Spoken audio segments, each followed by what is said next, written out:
उत्तर प्रदेश के मुख्यमंत्री योगी आदित्यनाथ आज इटावा पहुंचे। यहां उन्होंने जिले को बड़ी विकास परियोजनाओं की सौगात दी। मुख्यमंत्री ने 604 करोड़ रुपए की लागत से बनने वाले 128 विकास कार्यों का लोकार्पण और शिलान्यास किया। इसके साथ ही सरकार की विभिन्न योजनाओं के लाभार्थियों को प्रमाण पत्र भी वितरित किए। इटावा में आयोजित कार्यक्रम में मुख्यमंत्री योगी आदित्यनाथ ने 604 करोड़ रुपए की 128 विकास परियोजनाओं का उद्घाटन और शिलान्यास किया। इन परियोजनाओं में सड़क, शिक्षा, स्वास्थ्य, पेयजल और अन्य बुनियादी सुविधाओं से जुड़े काम शामिल हैं। मुख्यमंत्री ने कहा कि प्रदेश सरकार हर जिले में विकास कार्यों को तेजी से आगे बढ़ा रही है ताकि लोगों को बेहतर सुविधाएं मिल सकें। कार्यक्रम के दौरान मुख्यमंत्री ने सरकार की विभिन्न जन कल्याणकारी योजनाओं के लाभार्थियों को प्रमाण पत्र भी सौंपे। उन्होंने कहा कि सरकार का उद्देश्य है कि हर पात्र व्यक्ति तक योजनाओं का लाभ पहुंचे और गरीब, किसान, महिलाएं तथा युवाओं को सशक्त बनाया जाए। कोई किसी प्रकार का संदेह नहीं, इटावा को भी वही सम्मान है जो लखनऊ वासियों को प्राप्त हो रहा है। मैनपुरी वालों को भी वही सम्मान है जो प्रयागराज वासियों को प्राप्त हो रहा है। कोई समस्या नहीं। विकास के कार्य अनवरत रूप से चल रहे हैं और विकास किसी प्रक्रिया को बढ़ाने के लिए हम सब आज आपके पास आए हैं। 604 करोड़ रुपए की परियोजनाओं का उपहार आपको प्रदान करने के लिए आए हैं। और बहनों और भाइयों, इस 604 प्रकार की परियोजनाओं, 604 करोड़ की परियोजनाओं को इसलिए भी देना चाहते हैं क्योंकि हम पर कर्ज है आपका। आपने भारतीय जनता पार्टी पे विश्वास किया, भारतीय जनता पार्टी आप पे विश्वास कर रही है और विकास की उसी प्रक्रिया को आगे बढ़ाने के लिए।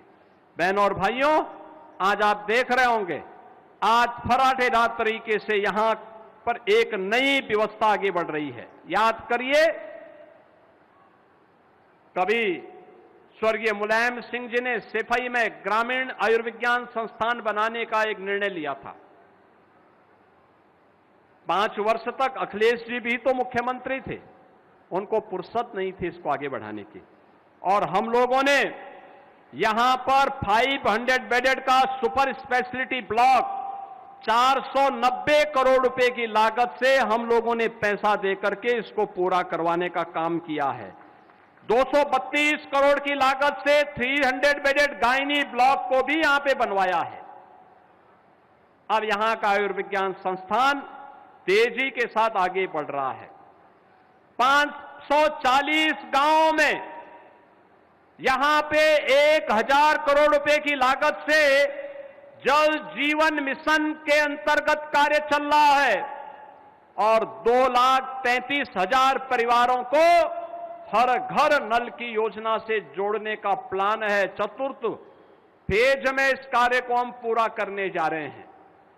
बहनों और भाइयों, आज बुंदेलखंड के लिए सीधी कनेक्टिविटी बुंदेलखंड एक्सप्रेसवे के रूप में आपके पास है और यहां पे हम लोग भरतना और ताखा में यहां पे हम लोगों ने एक इंडस्ट्रियल कॉरिडोर का निर्माण यानी औद्योगिक अवस्थापना के लिए एक क्षेत्र क्लस्टर को विकसित करने की कार्रवाई को भी आगे बढ़ाया है।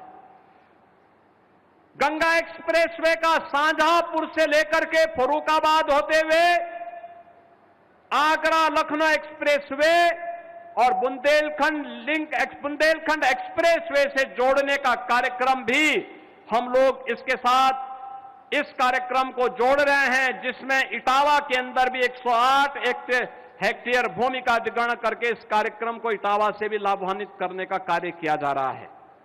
और बहनों और भाइयों, 296 करोड़ रुपए की लागत से इटावा ग्वालियर NH 92 चंबल नदी पर सिग्नेचर ब्रिज के निर्माण के कार्य को भी ये डबल इंजन की भाजपा सरकार तैयार कर रही है। 344 करोड़ रुपए की लागत से इटावा कन्नौज NH 91A का निर्माण कार्य प्रगति पर है और 228 करोड़ रुपए की लागत से इटावा से कर्री NH 92 के निर्माण का कार्य भी पूरा हुआ है। 74 करोड़ रुपए की लागत से कानपुर टुंडला रेल सेक्शन पर 2 लेन का फुटओवर ब्रिज का निर्माण, 79 करोड़ रुपए की लागत से यमुना नदी पर सेतु पहुंच मार्ग का और अतिरिक्त कार्य को यह भी प्रक्रिया में है। 800 करोड़ रुपए की लागत से इटावा में रेलवे फ्लाईओवर और बाईपास के निर्माण का कार्य भी चल रहा है।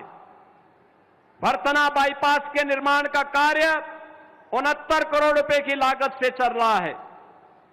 बकेवर लखनऊ सिंडोस मार्ग पर भी सुदृढ़ीकरण का काम चल रहा है। और बहनों और भाइयों, यहां पे कानपुर या लायन सफारी इटावा के लिए भी बाईपास के निर्माण का कार्य के लिए भी धनराशि उपलब्ध करवाई गई है। ये सभी कार्य आज यहां के कार्यक्रमों को आगे बढ़ाने का काम कर रहा है। तो 90 करोड़ रुपए की लागत से पैरामेडिकल के आवासीय भवन का निर्माण के कार्य को भी हम लोगों ने यहां डबल इंजन सरकार ने स्वीकृति दी है। मुख्यमंत्री ने कहा कि उत्तर प्रदेश आज विकास और निवेश के नए दौर में आगे बढ़ रहा है। सरकार इंफ्रास्ट्रक्चर, रोजगार और जन कल्याण पर लगातार काम कर रही है। उन्होंने अधिकारियों को निर्देश दिया कि सभी परियोजनाएं तय समय पर और अच्छी गुणवत्ता के साथ पूरी की जाएं, ताकि आम जनता को जल्द से जल्द उनका लाभ मिल सके। इटावा को मिली 604 करोड़ रुपए की इन विकास परियोजनाओं से जिले में बुनियादी सुविधाएं मजबूत होने की उम्मीद है। साथ ही विभिन्न सरकारी योजनाओं के लाभार्थियों को सीधे लाभ देकर सरकार ने अपनी जन कल्याणकारी योजनाओं पर भी जोर दिया। पवन जी, एक बात होती है, क्या आपको कभी ऑफर नहीं आया बीजेपी की तरफ से? बहुत बार आया। कैसा आया? आया। क्या ऑफर आया? हमने बताया था राष्ट्रीय अध्यक्ष जी को। आया। किस तरह का ऑफर आया? मतलब सब आया, विधायक मंत्री सब आया।